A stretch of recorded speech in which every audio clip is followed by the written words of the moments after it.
Hello everyone, welcome back to SSB crack exams. मैं हूं अनुराधा और आज का सेशन काफ़ी स्पेशल होने जा रहा है क्योंकि आज के सेशन में मैं सारे इंग्लिश ग्रामर के पार्ट्स ऑफ स्पीच में से सबसे कंफ्यूजिंग पार्ट ऑफ स्पीच के बारे में इस सेशन में डिस्कस करने जा रही हूं।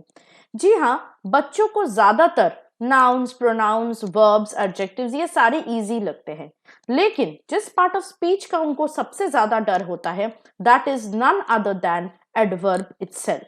क्योंकि ऑब्वियसली एडवर्ब की यूजेज में बहुत सारे रूल्स बच्चों को फॉलो करना पड़ता है और एडवर्ब को यूज करने के टाइम पे किसी भी सेंटेंस में गलतियां हो सकती है।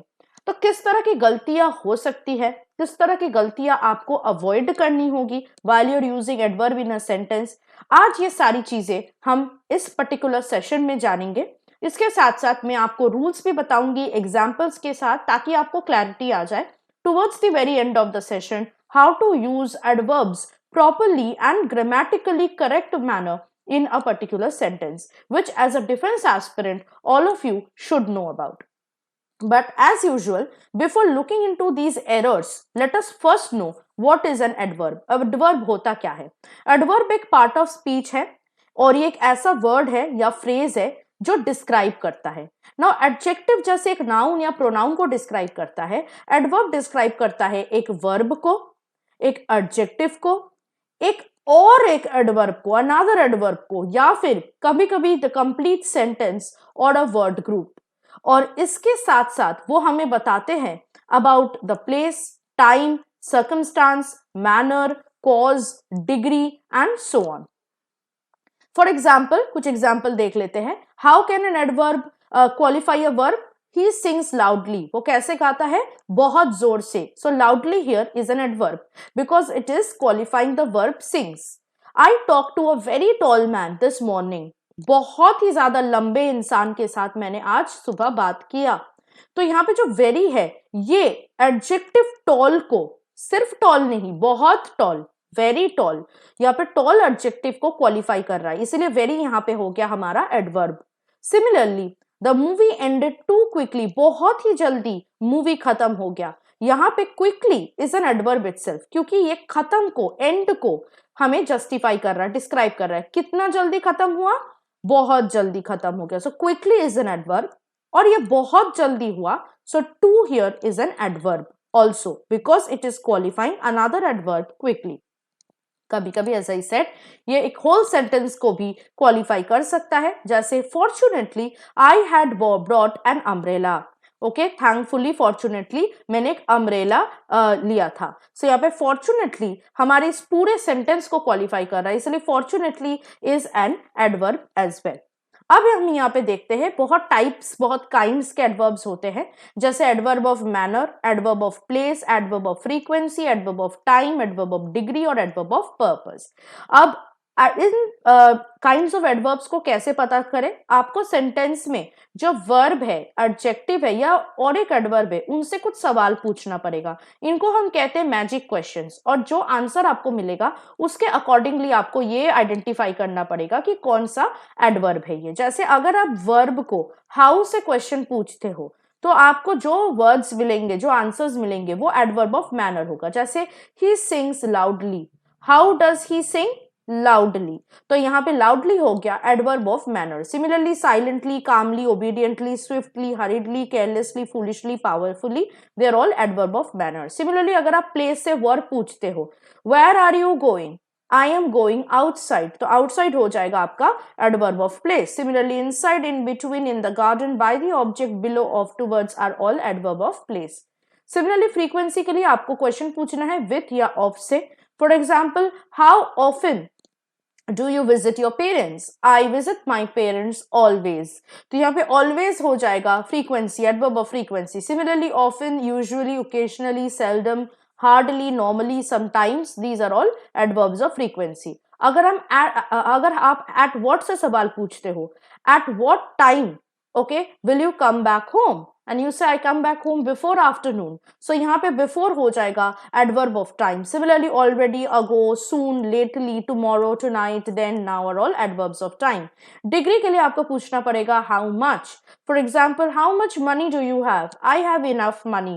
Or how much do you want to earn, I want to earn enough money, okay, or want to earn enough. So यहाँ पे enough हो जाएगा adverb of degree. Similarly, hardly, extremely, barely, almost, absolutely are all adverbs of degree. For adverb of purpose आपको why से question करना है, okay, why have you come home accidentally, I have forgotten my keys. तो यहाँ पे accidentally हो जाएगा purpose, okay, adverb of purpose. Similarly, however, so that, because, since, because of are also adverbs of purpose.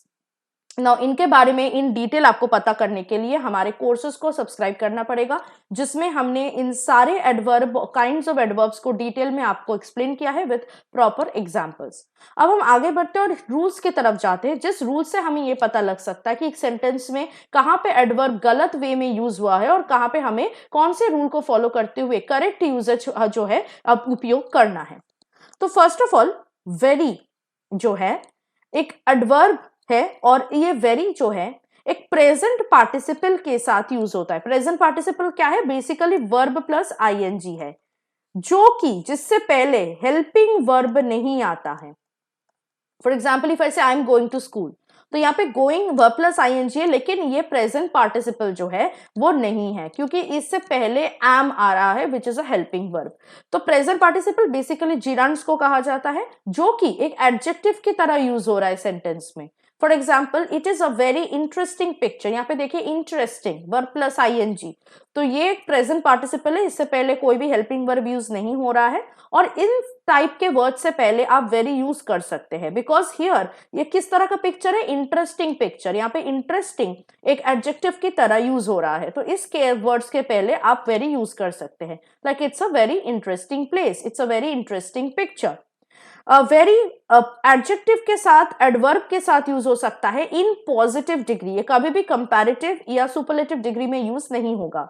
For example, adverb के साथ कैसे use हो सकता है? She did this work very quickly, she is very fast. तो ऐसे adverb adjective के साथ यूज हो सकता है, like she is very beautiful. यहाँ पे beautiful positive degree of adjective है, आप यहाँ पे नहीं कह सकते she is very more beautiful, ठीक है, या she is very the most beautiful. तो यहाँ पे सिर्फ पॉजिटिव डिग्री ऑफ कंपैरिजन के साथ ही यूज होगा if it is used with the adjective. अब अगर मच आप यूज करोगे, much will be used with comparative degree of adjective and with past participle.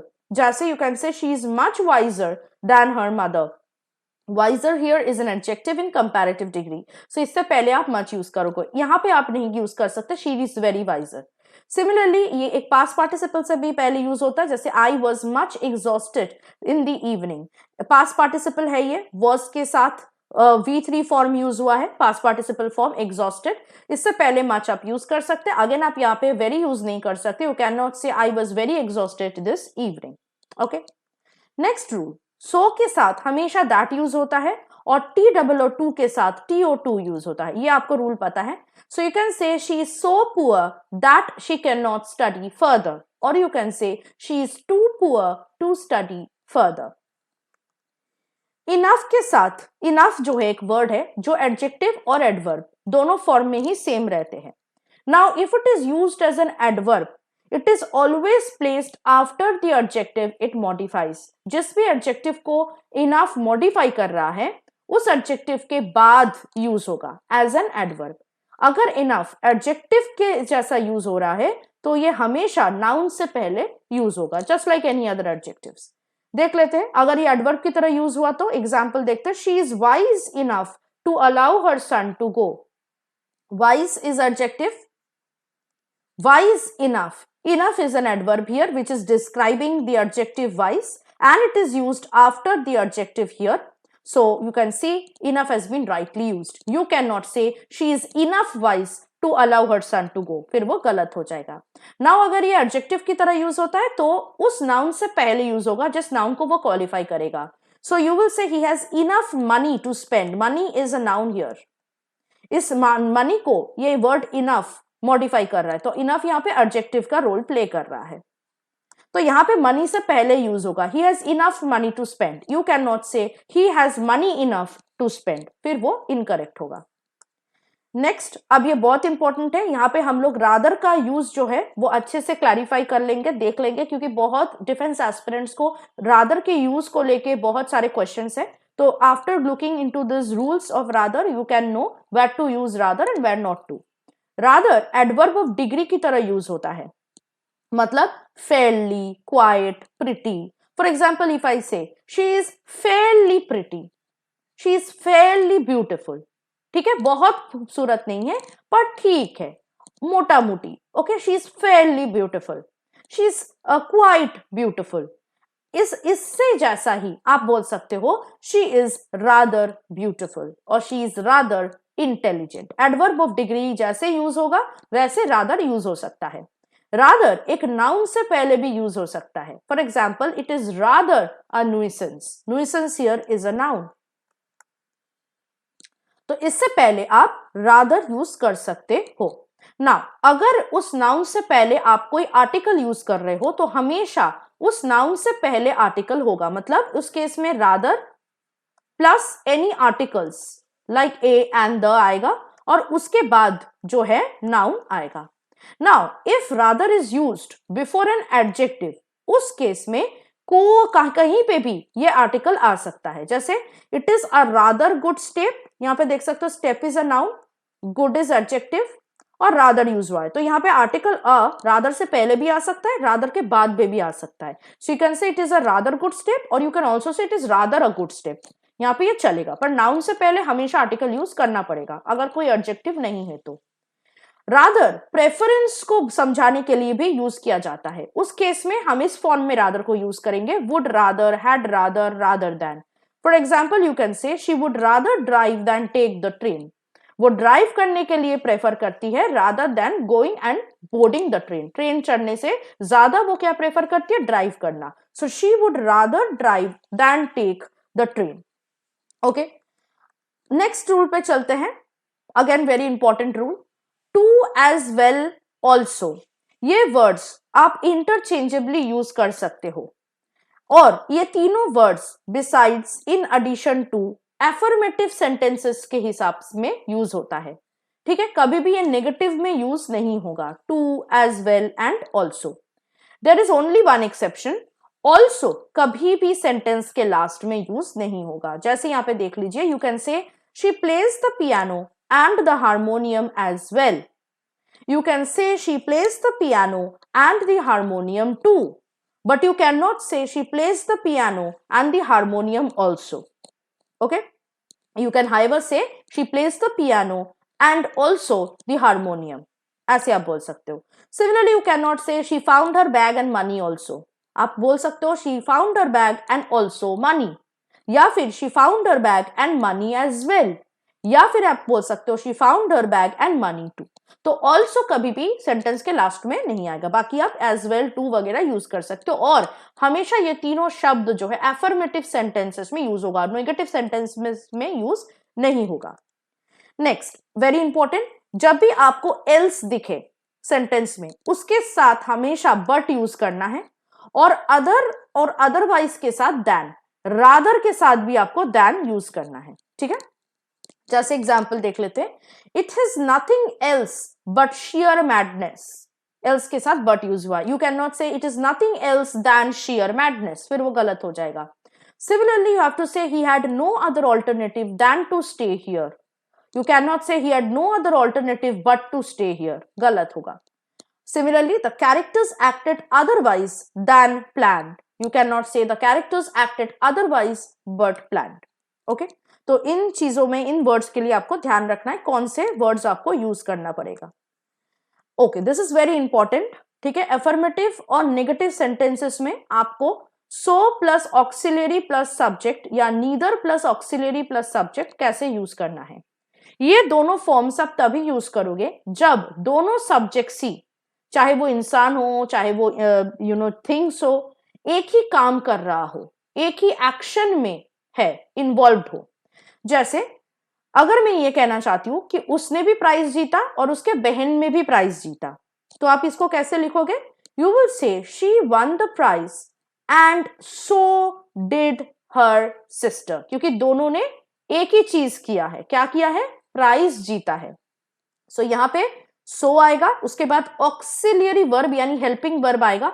अब कैसे आपको पता चलेगा ऑक्सिलियरी क्या है? आपको देखना है कि सेंटेंस के मेन वर्ब क्या है। जैसे यहाँ पे वन है, वन क्या है? V2 फॉर्म, पास्ट फॉर्म है, ठीक है। इसको आपको तोड़ना पड़ेगा। अगर आप हेल्पिंग वर्ब चाहते हैं तो कैसे तोड़ोगे? डिड प्लस V1, है ना, इस तरह हम तोड़ते हैं V2 फॉर्म को, पास्ट फॉर्म को। तो आप लिखोगे सो डिड हर सिस्टर, सो के बाद ऑक्सिलियरी आएगा, उसके बाद सब्जेक्ट आएगा, ठीक है। Similarly his wife plays piano, plays is V1 verb, है ना, मेन वर्ब है। इसको आप तोड़ोगे तो क्या आएगा? डज आएगा, क्योंकि सिंगुलर है, डज, उसके बाद आएगा V1। तो आप कैसे लिखोगे? His wife plays piano and so does he, so plus auxiliary plus subject. तो यहाँ पे दोनों सेम काम कर रहे हैं, पियानो बजा रहे हैं। अब अगर नेगेटिव सेंटेंसेस में आपको लिखना हो तो क्या यूज करोगे? आपको बस सो के जगह नीदर यूज करना है, दैट्स इट। बाकी सब सेम रहेगा, neither plus auxiliary plus subject. जैसे he does not write well and neither do I, वो भी ठीक से नहीं लिखता, मैं भी ठीक से नहीं लिखती। She will not lend money and neither will he. Okay, so I hope this is clear to you. ये कभी कभी कुछ टॉपिक्स से क्वेश्चंस आते हैं आपके डिफेंस कॉम्पिटिटिव एग्जाम में, जिसको आप कह सकते हो स्पॉटिंग एरर्स, ये टॉपिक का नाम आपने सुना है। तो ऐसे सेंटेंसेस में एरर्स आपको पॉइंट आउट करना पड़ता है, तो इस तरह के सेंटेंसेस आ सकते हैं। सो अगर आप ये रूल को इस्तेमाल करोगे वहां पे, you will know very well कि कहां पे एरर है। नेक्स्ट रूल पे चलते हैं, very very important rule, this is a very very important rule. मैंने यहाँ पे 3 स्टार लगा दिया। जब किसी सेंटेंस में एडवर्ब से स्टार्ट हो रहा हो कोई भी sentence, for example hardly, scarcely, no sooner, okay, seldom, never, कोई भी एडवर्ब से अगर कोई भी सेंटेंस स्टार्ट हो रहा हो तो वर्ब का इन्वर्टेड फॉर्म हम लोग यूज करेंगे for the sake of emphasis. ये रूल है और ये हमेशा आपको करना होगा। For example you can not से सेल्डम ही विजिट्स हिज पेरेंट्स, ठीक है। यहाँ पे seldom is an adverb of frequency, right. Seldom he visits his parents, आपको ये कैसे बोलना पड़ेगा? इन्वर्ट करके। Seldom does he visit his parents, तो इस केस में आपको क्या करना है? ऑक्सिलरी यानी हेल्पिंग वर्ब निकालना है, ठीक है। विजिट्स को डज विजिट कर दिया आपने, सो सेल्डम डज, उसके बाद आएगा सब्जेक्ट, उसके बाद आएगा V1 visit his friends, okay. Similarly you can not say never I will see her again, never is also adverb of frequency. You will say never will I see her again, will subject V1, okay। तो इस तरह आपको verb को invert करना पड़ेगा जब भी आप देख रहे होंगे कि एडवर्ब से, कोई भी adverb, specifically adverb of frequency से जो है सेंटेंस स्टार्ट हो रहा हो। नेक्स्ट, कुछ एडवर्ब्स होते हैं जो नेगेटिव सेंसेस में यूज होता है, जैसे seldom, nowhere, never, nothing, hardly, scarcely, neither, barely, rarely, they are all negative. In cases में आपको और कोई नेगेटिव वर्ड्स जैसे नो, नॉट, नेवर सेंटेंसेस में यूज नहीं करना। जैसे आप बोल सकते हैं I rarely went to meet anybody across the road, you can not say I rarely went to meet nobody across the road. She hardly knows anything about the family, you cannot say she hardly knows nothing about the family. Similarly, you cannot say he does nothing without never consulting me, it is incorrect. Correct क्या होगा? He does nothing without ever consulting me. Or you can say he does nothing without ever consulting me, ठीक है। ये बहुत ही important rule है, इसको आपको याद रखना है। डबल नेगेटिव्स हमें सेंटेंस में यूज नहीं करना है। ऑल्सो डिनाई, फॉरबिड और बोथ, इन वर्ड्स के साथ भी आपको नेगेटिव वर्ड्स यूज नहीं करना है, क्योंकि डिनाई, फॉरबिड और बोथ ये तीनों चीज ही नेगेटिव खुद है।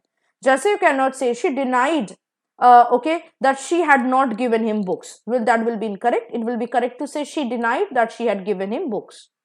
You cannot say I forbid you not to walk on the grass. It will be correct to say I forbid you to walk on the grass. Again, you cannot say both of us are not going there. You can say neither of us is going there. Next rule, very importantly, कुछ adverbs होते हैं जिसके बाद आपको as use करना पड़ता है, और कुछ adverbs होते हैं जिसके बाद आपको as use नहीं करना होता है. Now, what are those adverbs with which you can use as? Regard, describe, define, treat, view, know. जैसे I regard him as my brother. Biology has been defined as the study of organism. और कुछ adverbs होते हैं जिसके साथ आपको as use नहीं करना पड़ता, जैसे name, elect, think, consider, call, appoint, make और चूज। इन वर्ड्स को आप याद रखो। So you cannot say she is considered as the best student of my class. It will be wrong. So what will be the correct statement? She is considered the best student of my class. Next, very important again, ये phrases को लेके defense aspirants get a lot of confusion and they can commit mistakes. तो इन phrases से बच के रहना है और phrases को as it is आपको याद करनी है. What are these phrases? Seldom or never, seldom if ever, little or nothing, little if anything. ये correct phrases है, लेकिन you cannot say seldom or ever या फिर little or anything. जैसे for example, you cannot say he seldom or ever goes to see movies. You have to say he seldom or never goes to see movies. Similarly, what is another example? We seldom if ever meet our relatives these days. You cannot again say he knew little or anything about fixing cars. You have to say he knew little or nothing about fixing cars. या तो उसको बहुत कम पता है cars को कैसे fix करते हैं या उसको कुछ नहीं पता. ठीक है. The store had little if anything in the way of fresh produce. अगर कुछ है उनके पास fresh produce के हिसाब से तो वो बहुत ही कम है. ठीक है. तो इन phrases का literal ऐसे ही मतलब निकलता है और ऐसे ही आपको phrases यूज करना है. अगेन स्पॉटिंग एरर जैसे टॉपिक्स में आपको इन phrases वाले sentences मिल सकते हैं. So be absolutely clear and be absolutely very much aware when you see these sentences. So please double check the phrases. Next, कुछ ऐसे words होते हैं जिससे हम बहुत ज्यादा confuse हो जाते हैं कि adjective है, adverb है, क्या है. तो confuse नहीं होना है. जैसे manly, masterly, slovenly, monthly, weekly, sickly, friendly, orderly, gentlemanly. सारे words के लास्ट में ली है ly और ये हमारा साधारण धारणा है कि अगर वर्ड के लास्ट में ly रहता है तो हमेशा वो एडवर्ब्स होते हैं. हमेशा नहीं होता है. जैसे ये जो वर्ड्स है ये एडजेक्टिव्स है, इसलिए आपको इनको कभी भी एडवर्ब की तरह यूज नहीं करना है. सो फॉर एग्जाम्पल हम क्या कहते हैं? I am subscribe to a monthly magazine. यहाँ पे किस तरह का मैगजीन है? Monthly. Monthly is actually an adjective talking और describing about the kind of magazine that I'm subscribed to. She had a friendly dog. What kind of dog? Friendly dog. Friendly is a word describing dog, which is a noun.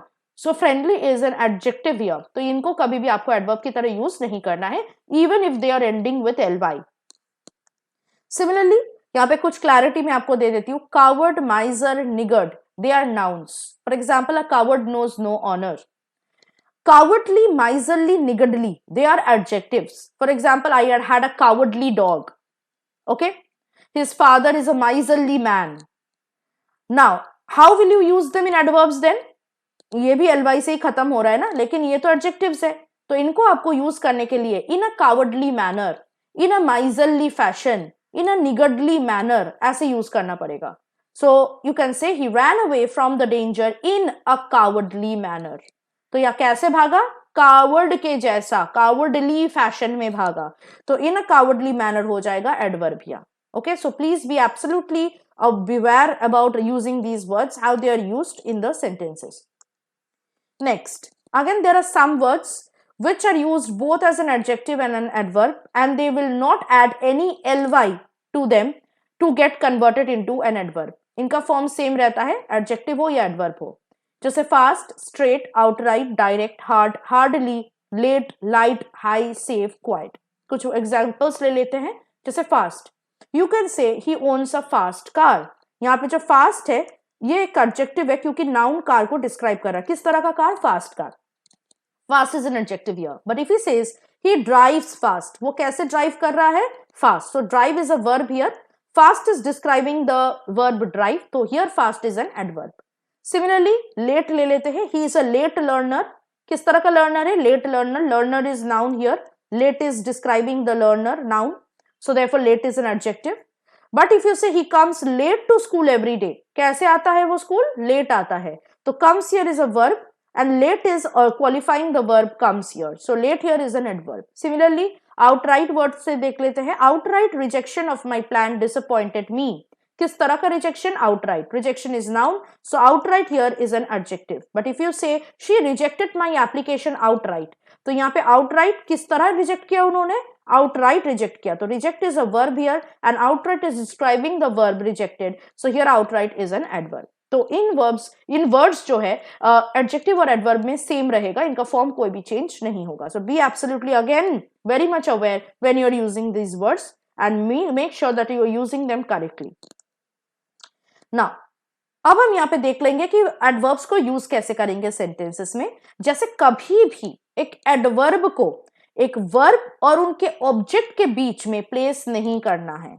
So you can not say I read sometimes a book before bed. Sometimes एक adverb है, adverb of frequency. Read एक verb है. क्या read करती हूं मैं? Book. So a book is an object in the sentence. So here you can see if you place the adverb sometimes between the verb read and object a book, then it will be incorrect. I read sometimes a book before bed. Incorrect sentence है. आप कैसे use कर सकते हो? Either you can use it after the subject, I sometimes read a book before bed, or you can use it before the subject, sometimes I read a book before bed at the beginning of the sentence, or you can use it at the end of the sentence. I read a books before bed sometimes. However, ये जो third sentence है ये थोड़ा informal है, but it is okay, you can go with it. Okay, ये important rule है, इसको बहुत अच्छे से आपको याद रखना है. कभी भी वर्ब और एक सेंटेंस के ऑब्जेक्ट के बीच में हम कोई भी एडवर्ब को यूज नहीं करेंगे. Now talking about the placement of adverbs now, we will look into each adverb one by one and we will see कौन से पोजीशन में हमें इन एडवर्ब्स को यूज करना है. अगेन डिफेंस एस्पिरेंट्स को बहुत ज्यादा कंफ्यूजन होता है कि ये एडवर्ब को कहाँ यूज करें सेंटेंस में. And there are a lot of questions that I face every day talking about or asking me to talk about the adverbs and how we can place or which adverbs to place where in a sentence. तो आज मैं आप लोगों को इस session में यही clarity दूंगी. फर्स्ट हम स्टार्ट करते हैं एडवर्ब ऑफ मैनर से. एडवर्ब ऑफ मैनर किसी भी पोजीशन में यूज हो सकता है. मिड पोजीशन, एंड पोजीशन में यूज हो सकता है. मिड पोजीशन में अगर ये यूज हो रहा है तो एडवर्ब पे ये कम एम्फोसिस करेगा. अगर ये एंड पोजीशन में यूज होगा तो ये एडवर्ब को ज्यादा एम्फोसाइज करेगा. जैसे if I use it before in the middle of the sentence, she easily pass the test. तो यहां पे main emphasis is not on the the adverb that she has easily passed the test. Here the main emphasis on her. She easily passed the test. कोई और नहीं पास कर पाएगा इतना easily. उसने किया. बट अगर हम ये वर्ड easily को, adverb of manner easily को एंड में यूज करते हैं, she passed the test easily, तो यहां पे मेन एम्फोसिस किस में आ रहा है? पासिंग पे आ रहा है. बहुत easily उन्होंने पास किया. It was not difficult for her. Okay. Similarly, there are some adverbs of manner जो ly से end नहीं होता, जैसे well, hard, fast, जो सिर्फ और सिर्फ end पोजीशन में ही आ सकता है. इनको आप मिड पोजीशन में कभी भी यूज नहीं कर सकते. जैसे you have to say she runs fast. You cannot say she fast runs और fast she runs. ठीक है, ऐसे आप यूज नहीं कर सकते. हमेशा सेंटेंस के लास्ट में आएगा जिन एडवर्ब्स के लास्ट में ly नहीं है. नेक्स्ट चलते हैं एडवर्ब ऑफ टाइम और फ्रीक्वेंसी की ओर. नाउ एडवर्ब ऑफ टाइम और फ्रीक्वेंसी यूजुअली ईदर सेंटेंस के बिगिनिंग में आता है या एंड में आता है. However there are some words which are of single word, जैसे डेली, वीकली, मंथली. ये जो है नॉट वीकली मंथली, डेली जो है इट्स अ सिंगल वर्ड. ठीक है, फ्रीक्वेंटली. ओके, ये कुछ वर्ड्स है adverb of frequency, single word adverb of frequency, जो कभी भी फ्रंट पोजीशन में यूज नहीं होगा. जैसे यहाँ पे कुछ एग्जांपल देख लेते हैं. You can say I study English every day. You can use every day which is an adverb of time at the end of the sentence. You can even say every day I study English at the beginning of the sentence. But if there is a single word adverb of frequency, for example daily, you cannot use I speak daily with my mother or I daily speak with my mother. You have to use it in the okay, you cannot say, sorry, you cannot say daily I speak with my mother. It will be incorrect. You have to use I speak with my mother daily or I speak daily with my mother. Okay, I always wake up early. Okay, always और never जो है वो कभी भी mid position में use नहीं होगा, वो हमेशा वर्ब से पहले यूज होगा. I always wake up early. I never go out in the dark. Okay, next चलते हैं एडवर्ब ऑफ प्लेस के लिए. एडवर्ब ऑफ प्लेस जो है यूजुअली एंड पोजीशन या मिड पोजीशन में यूज होता है. अगर मिड पोजीशन में यूज हो रहा है तो ये वर्ब के बाद ही यूज होगा जिस वर्ब को वो मॉडिफाई कर रहा है। जैसे you can say the children are playing outside, आप देख सकते हैं outside is an adverb of place, it is used in the end of the sentence. You can also use it in the mid position, for example they drove south or southward on the highway. तो यहाँ पे south or southward जो भी है यहाँ पे एक adverb of place है और जो वर्ब को ये क्वालिफाई करे उस वर्ब के बाद ये यूज हुआ है। Talking about adverb of certainty, okay, उनमें क्या होता है, ज्यादातर एडवर्ब ऑफ सर्टेनिटी वाले एडवर्ब्स जो होते हैं वो मिड पोजीशन में यूज होता है। जैसे I should definitely explain further, definitely यहाँ पे एक एडवर्ब ऑफ सर्टेनिटी है। He clearly made a mistake, clearly is an adverb of certainty here. Except, maybe and perhaps, जो कभी भी सेंटेंस के मिड पोजीशन में नहीं बल्कि फ्रंट पोजीशन में ज्यादातर यूज होता है। जैसे you can say maybe will go out to eat tonight, you can not say will maybe go out to eat tonight, वो करेक्ट नहीं होगा। Similarly perhaps, I should explain further, you can not say I should perhaps explain further. Perhaps अगर sentence के beginning में आ रहा है तो ये ज्यादा जो है प्रॉपर है। Okay, next is connecting and commenting adverbs. Connecting adverbs वो एडवर्ब्स होते हैं जो दो सेंटेंसेस को कनेक्ट करते हैं, और कमेंटिंग एडवर्ब्स जो वो होते हैं जो किसी भी पर्टिकुलर स्टेटमेंट के ऊपर कमेंट करता है। कनेक्टिंग एडवर्ब्स बहुत सारे होते हैं, जैसे however, anyway, then, next, similarly, additionally, further, more, otherwise. और कमेंटिंग एडवर्ब्स होते हैं fortunately, surprisingly, stupidly, personally, honestly. और कनेक्टिंग और कमेंटिंग एडवर्ब्स हमेशा फ्रंट पोजीशन में यूज होता है। जैसे you can say he doesn't have a job, furthermore he is not interested in finding one. So furthermore sentence के बिगिनिंग में use हुआ है। Again, for commenting adverb, it is also used in the front position, like they showed me all the products. Honestly, I didn't like any of them. So honestly again is used at the beginning of the sentence. Okay, now moving on to the next and the last rule that you should be very careful about. Again, बहुत सारे defense aspirants adverb के order को लेके बहुत गलती करते हैं, बहुत सारे एरर्स हो सकते हैं। तो एरर्स को सॉल्व करने के लिए मैंने आपको यहाँ पे प्रॉपर 1 2 3 4 5 फॉर्मेट में आपको मैंने यहाँ पे ऑर्डर दिया है। मतलब अगर एक से ज्यादा adverbs, okay, and different types of adverbs are used in a sentence, तो कौन सा एडवर्ब हमें पहले यूज करना है और उसके बाद कौन से ऑर्डर में हमें बाकी के एडवर्ब्स यूज करना है। तो पहले आप एडवर्ब्स ऑफ मैनर से स्टार्ट करोगे, उसके बाद आप प्लेस मेंशन करोगे, फ्रीक्वेंसी मेंशन करोगे, टाइम मेंशन करोगे और पर्पस मेंशन करोगे। एक सेंटेंस देख लेते हैं। I run quickly down the road every day before school because I might miss the bus. बहुत सारे एडवर्ब्स है। सो यहाँ पे एडवर्ब ऑफ मैनर से हमने स्टार्ट किया है। I run quickly, I run how quickly, so quickly is an adverb of manner. उसके बाद हम लोग एडवर्ब ऑफ प्लेस यूज किया है, down the road, down here is the place, adverb of place. उसके बाद हमने फ्रीक्वेंसी यूज किया है, every day, how frequently, every day, so every day is an adverb of frequency. उसके बाद हमने यूज किया है टाइम, बिफोर स्कूल, स्कूल से पहले, before here is an adverb of time. और उसके बाद हमने एडवर्ब ऑफ पर्पस यूज किया है, because I might miss the bus. तो इसी ऑर्डर में manner, place, frequency, time and purpose, आपको इसी मैनर में एडवर्ब्स को एक सेंटेंस में यूज करना है if they are coming together. So now I hope at the very end of the session now you have got an entire clarity of how to use adverbs properly in a sentence। और अगर spotting error की तरह topic से question आपको मिलता है आपके upcoming defence competitive exam में, तो आप इजिली एडवर्ब एरर्स को आइडेंटिफाई कर पाओगे और अपने आंसर्स भी दे पाओगे।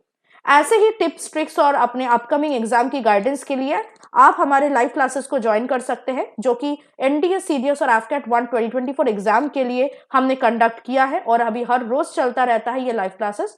सो make sure you are joining these live classes so that you can practice more questions and know more about your upcoming defense competitive exam and how to prepare for them। अगर आप बाकी कोई भी other written defence exam के लिए तैयारी करना चाहते हो तो उसके लिए भी कोर्सेस हमारे ऐप में अवेलेबल है। तो आपको हमारे ऐप को डाउनलोड करना है, कोर्सेज को सब्सक्राइब करनी है, और एनरोलमेंट के वक्त अगर आपको फ्लैट 10% का डिस्काउंट चाहिए किसी भी कोर्स में तो वॉरियर 10 का कोड यूज करना है।